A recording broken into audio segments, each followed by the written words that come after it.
This is a podcast of the Nuffield Department of Medicine. Today we speak with Dr. John Davis about his research on Alzheimer's disease. Hello. Good afternoon.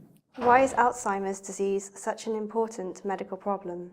Well, Alzheimer's disease and the other dementias that are caused by other neurodegenerative diseases, they represent one of the biggest problems that we face in our healthcare system today. At the moment, there are about 800,000 people living with dementias in the country, and that number is only growing. By about 2050, we expect that to top 2 million people. That's twice the population of Birmingham, or over twice the population of Oxfordshire. It's a huge problem. Unfortunately, this also affects women particularly badly. A lot of the care that's required to look after people with dementia falls on the shoulders of women. And you may not realise, but actually dementias are one of the leading causes of death for women over 65. Why is there a need to improve treatments for Alzheimer's disease? The last medicine that was approved in the UK for treating patients with Alzheimer's disease was approved in 2002. That's an awful long time ago. And doctors don't have many tools in their toolbox with which to treat patients. So we desperately need new treatments.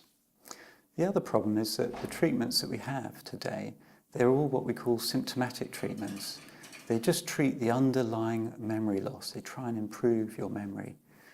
But unfortunately, they don't work for a particularly long time, and they don't tackle at all the progression of the disease. So although they may give you some benefit for a period of time, once their effect wears off, then you're back on the course of the steady decline.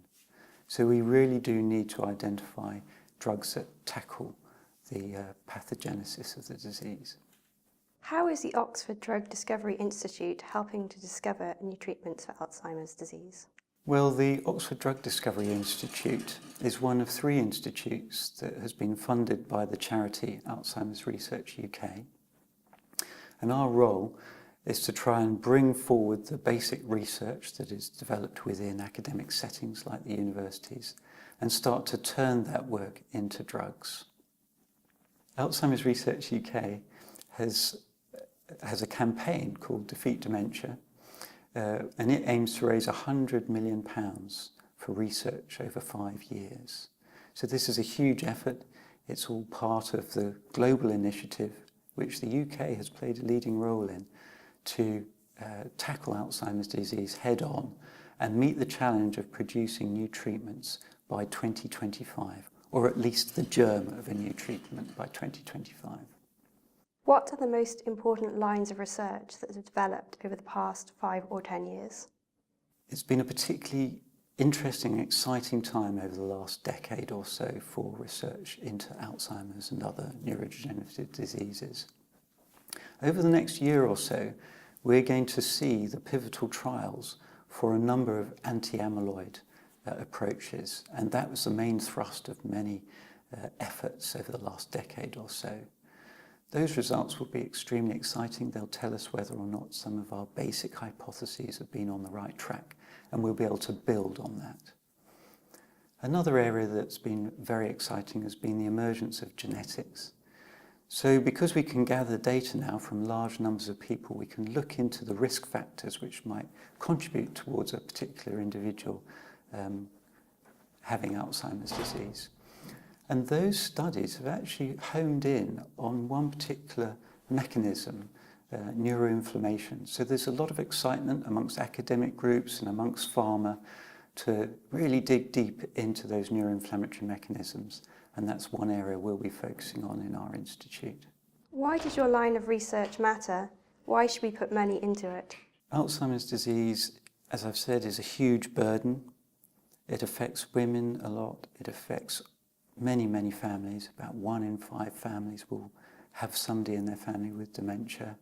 We're all getting older, unfortunately, and also there are less young people to look after us. In fact, it's been calculated that by 2017 or a few years after, there won't even be enough people there to care for the people with Alzheimer's disease.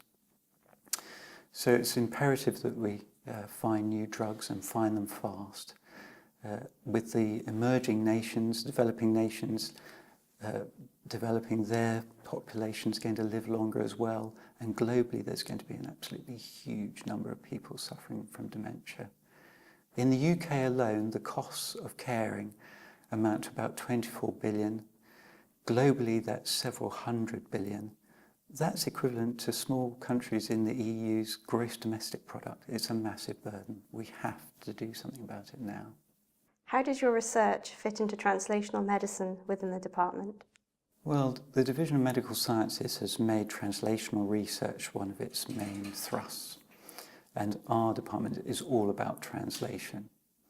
So we're trying to develop these new areas of biology and bring them forward.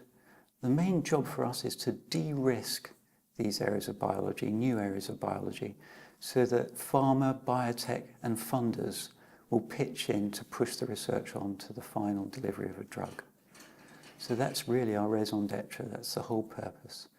So our actual institute, we are chemists, biologists, many of us with pharma background who know how to make drugs, and we've been parachuted in effectively into the academic system so that we can help achieve that translation. Thank you very much for talking to us. My pleasure.